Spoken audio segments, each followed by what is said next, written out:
What's the word with y'all boys, man? I'm back at you with another video.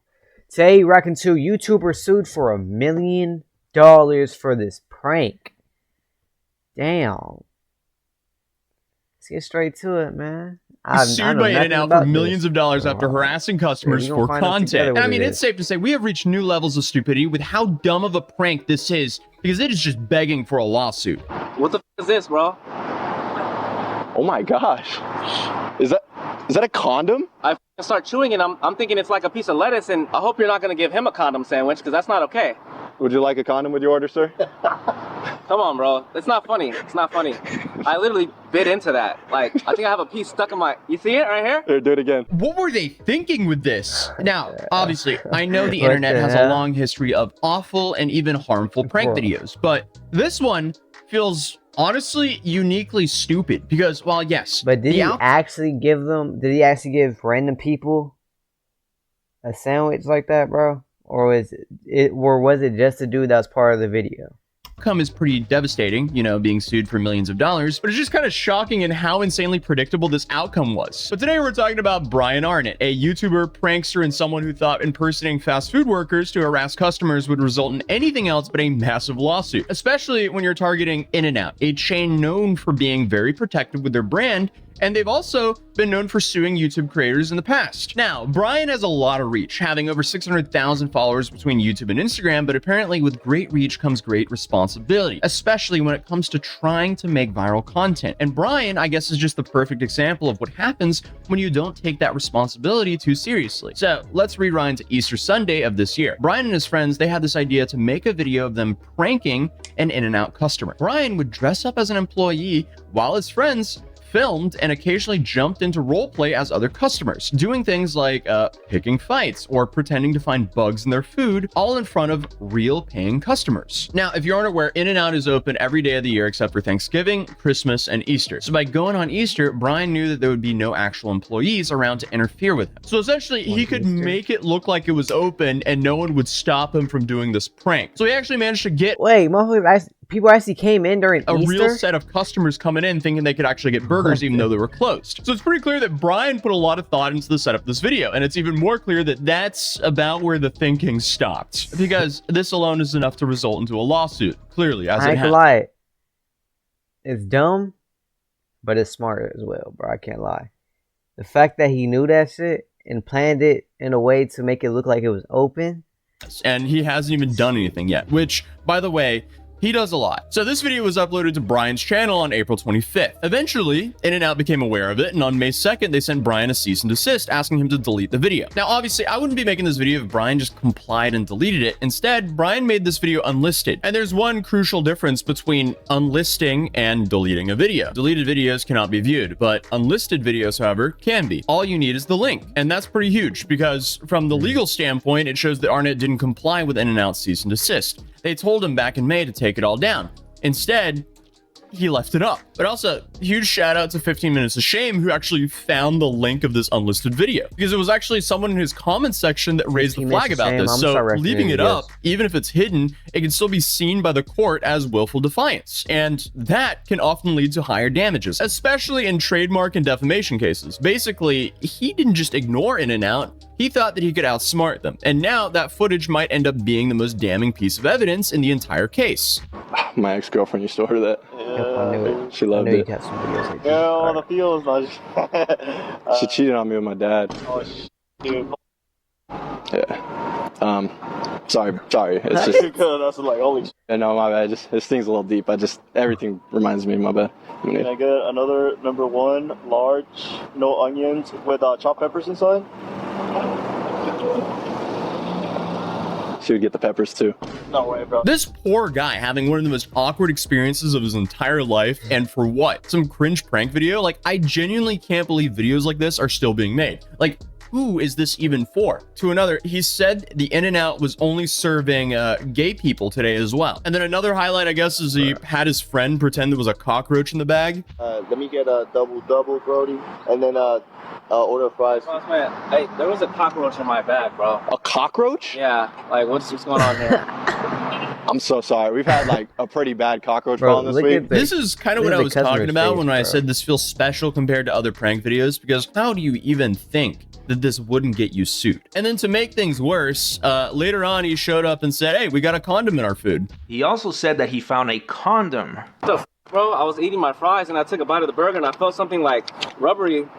What the f is this, bro? Oh my gosh. Is that a condom? I can start chewing and I'm thinking it's like a piece of lettuce and I need free In-N-Out for the rest of the year, bro. What the hell? I hope you're not gonna give him a condom sandwich because that's not okay. Would you like a condom with your order, sir? I mean, the only thing that's, I guess, laughably stupid about this is I ain't gonna lie, I can see where the lawsuit's coming from, bro. that they They thought making they it wouldn't look get bad, sued for this. bro. There is something inherently funny about harassing random strangers in public and then getting sued for millions of dollars for doing so. And it's a complete skill issue because all he technically had to do was not wear an In-N-Out outfit and he wouldn't get sued like this. But of course, he just continues to riddle the video with some of the dumbest things you can possibly say. You know, it's people like you that make me have to actually come clock in on a holiday. You know it's Easter Sunday? Okay. What can I get for you? What does that mean, though? You Nah, I would love to be home with my family right now, but don't have to work. You don't think I don't no, I'm just kidding. We're not open. I don't work here. What do you It was just a joke. All In-N-Outs are closed on Easter Sunday. Okay. But that's not really how to, approach a customer, right? Well, I'm not an employee. I don't work here. You have the hat, though. I'm sorry. No, hey, I hope you have a great Easter. It was just a joke. Okay, just be careful. Yeah, you have a good one. bro. Maybe you should have listened to that Be Careful, because see, even this guy knows that it's probably a bad idea to pull stupid stunts like this. Like, what happened to the days when pranks were harmless and actually funny? You know, pranks that had a little bit of thought into them and that were slightly clever. This is just outright stupid. Because with this, the punchline is just trying to make someone look like a fool or embarrass someone in public. But in the end, In-N-Out is the only one who's making Brian look like a fool, as they are now coming for him for trademark infringement, business defamation, false designation of origin, and more. 5 counts in total, including a demand for jury trial. And before you think this is just a slap on the wrist, here's a quote from the lawsuit. By dressing as one of the plaintiff's associates, the defendant falsely represented himself to In-N-Out's customers and to the general public as one of plaintiff's authorized representatives, ensuring that his remarks, from the purely defamatory to the lewd, did not come across as mere jokes by some unaffiliated prankster, but instead reflected directly and negatively on In-N-Out. Translation, you made us look gross while wearing our branding. Yeah. See you in court. Especially if he didn't disclose that it was a prank to them. Well, I'm pretty sure he did disclose it to the customers, but still, though, saying there's a condom in the sandwich and cockroaches and shit, yeah, that's definitely, even though it's a prank, it's still.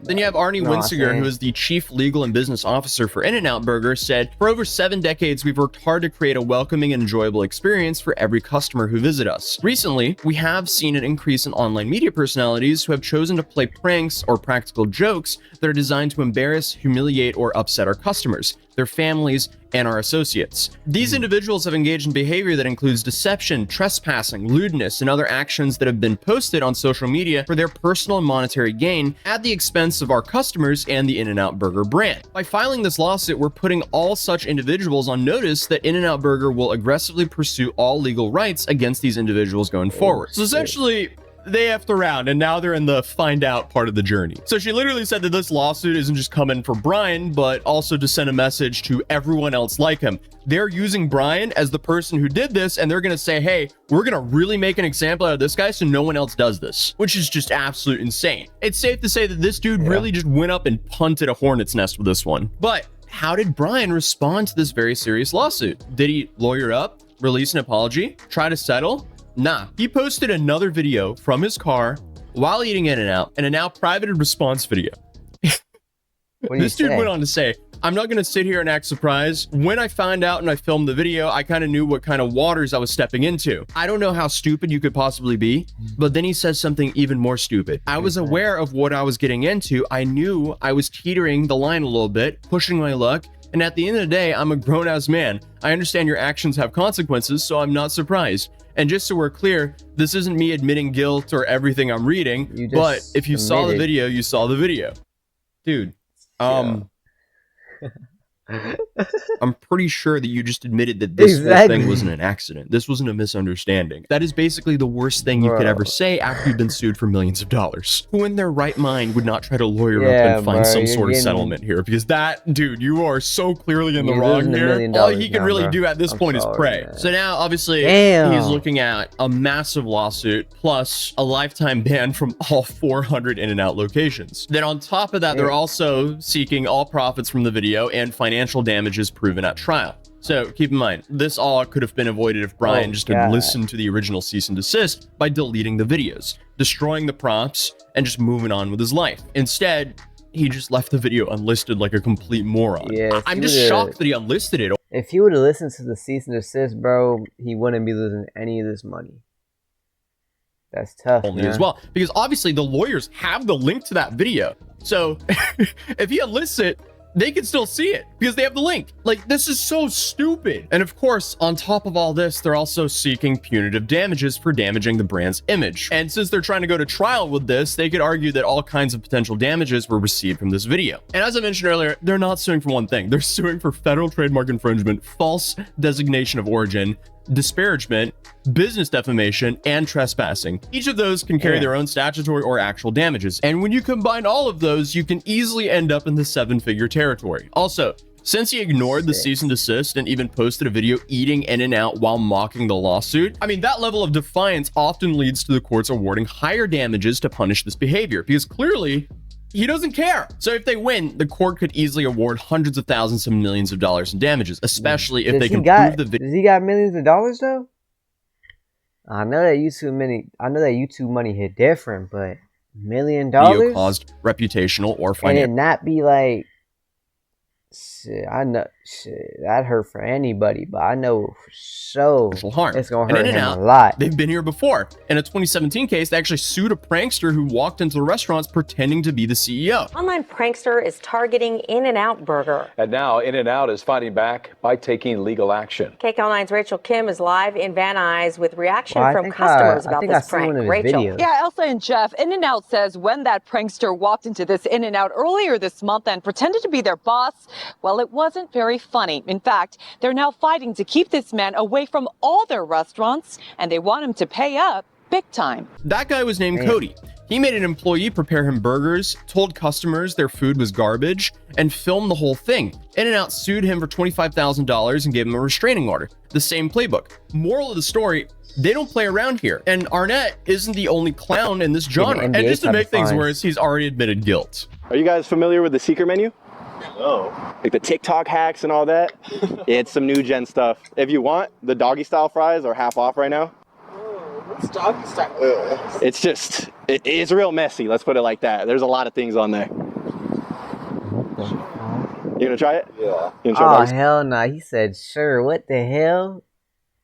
Yeah. It's all today? Okay. Are you guys actually? Oh, I see what you're saying. Nah, it's a joke. So honestly, looking at the lawsuit, In-N-Out has a very strong case here. So to repeat what I said in the beginning, Brian Arnett is a perfect example of what happens when a creator completely ignores the inherent responsibility that comes with having a following. Sometimes just a little bit of foresight could get you a very far way, or at least get you not being sued by In-N-Out. But hey, at least he didn't rob his friend while live streaming like this guy did, and then called the victim while in jail. He used that one phone call to beg them to tell the police that it wasn't that serious so they could be let out. So clearly this is a wild story I would recommend you guys checking out here. Well, IRL streamers get arrested for burglary live. What the fuck? Man, what the hell, bro? But hey, man, we made it to the end of the video. So if you're here with me, appreciate you a lot. If you're new, like, subscribe, comment down below what you want me to react to next. And yeah, man, let me know in the comments if you like this one, man. Let me know in the comments, though. What do you think of the dude that is getting sued? Like, do you think, like, well, what do you think, man? But yeah, man, I got nothing else to say, so we out. We'll see y'all later, man. Peace.